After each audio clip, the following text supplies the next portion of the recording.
हम देख रहे हैं आप entropy and second law of thermodynamics. देखिए, सबसे पहले अगर हम बात करते हैं एंट्रोपी की, तो एंट्रोपी हम ऑलरेडी देख चुके हैं कि जो भी मॉलिक्यूल्स का रेंडमनेस होती है, डिसऑर्डर होता है, उसको हम बेसिकली एंट्रोपी के नाम से डिनोट करते हैं। अगर हम किसी आइसोलेटेड सिस्टम की बात करते हैं, तो कोई भी आइसोलेटेड सिस्टम के अंदर जो भी चेंज इन एनर्जी होती है वो रिमेंस कांस्टेंट होती है, वो बदलती नहीं है।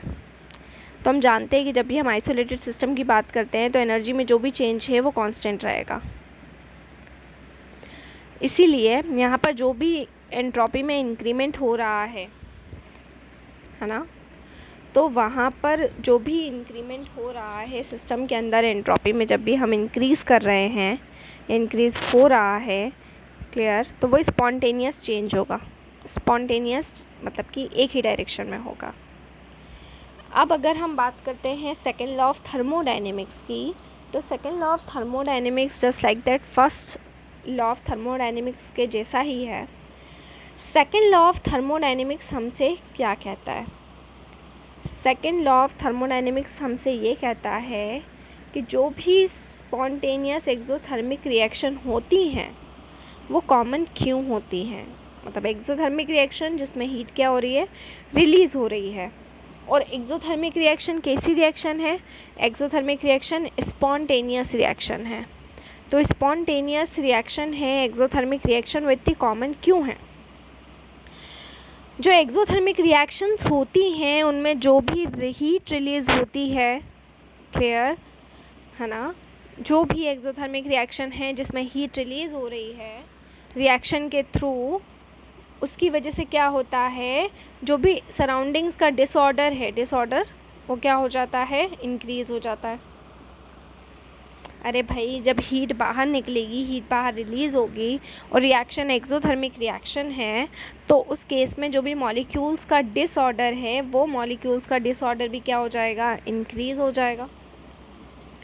और जब वो मॉलिक्यूल्स का डिसऑर्डर इंक्रीज़ हो जाता है, तो मॉलिक्यूल का डिसऑर्डर इंक्रीज़ होने की वजह से क्या होता है, ओवरऑल एंट्रोपी चेंज पॉजिटिव हो जाती है। मतलब एंट्रोपी में ज़्यादा चेंज हो जाता है, और जब एंट्रोपी में ज़्यादा चेंज होगा तो वो रिएक्शन क्या हो जाएगी, वो रिएक्शन हो जाएगी स्पॉन्टेनियस।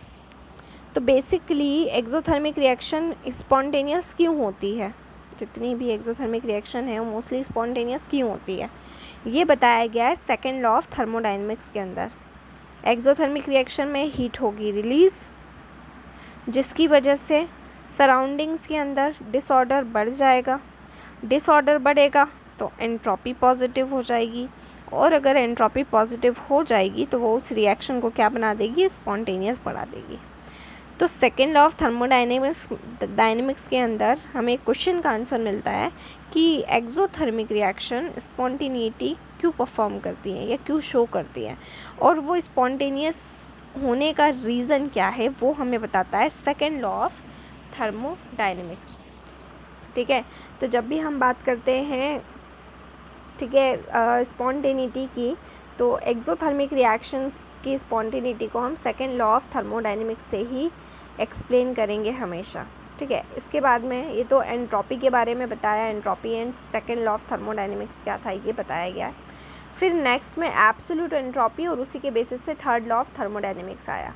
ठीक है, तो फर्स्ट लॉ तो हमने पढ़ा ही था कि जो एनर्जी और वर्क में जो रिलेशन था वो फर्स्ट लॉ ऑफ थर्मोडायनेमिक्स था, लेकिन सेकेंड लॉ एंट्रोपी और सेकेंड लॉ ऑफ थर्मोडायनेमिक्स में एंट्रोपी और स्पॉन्टेनिटी के बेसिस पे है। Exothermic reaction, entropy and spontaneity, ये तीन फैक्टर हैं जो हमारे सेकेंड लॉ ऑफ थर्मोडायनेमिक्स के अंदर आकर क्लियर होते हैं।